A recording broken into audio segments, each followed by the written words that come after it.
I am Dr. Ashok Rajput, pulmonologist. I will talk to you today about pneumonia and its challenges, especially in vulnerable population. Now, what is the vulnerable population? Very small children and very old people are vulnerable to pneumonia.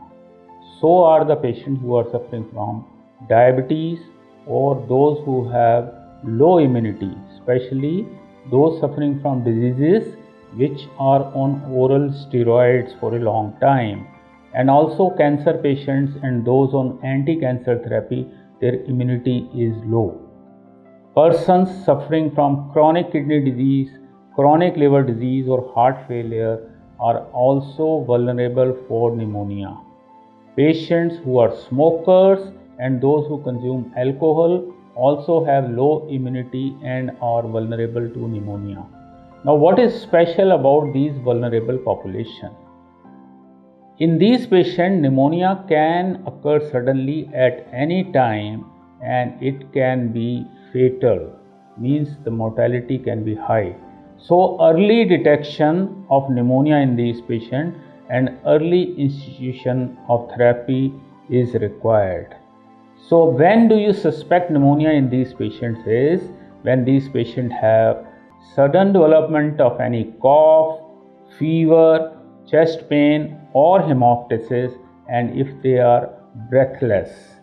These patients should undergo a chest X-ray examination and the pneumonia, if present, should be detected and treated. Besides that, there are other blood tests which tell you about the counts and which also tell you about the activity of the pneumonia, especially the procalcitonin level, whether it is bacterial pneumonia or viral pneumonia.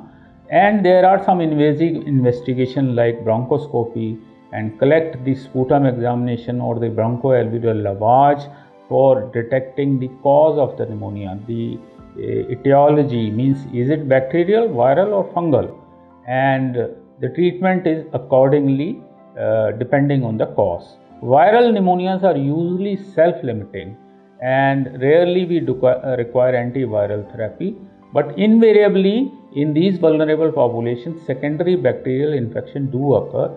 Hence, antibiotics form a part of the management of these patients even if they are suffering from viral pneumonia.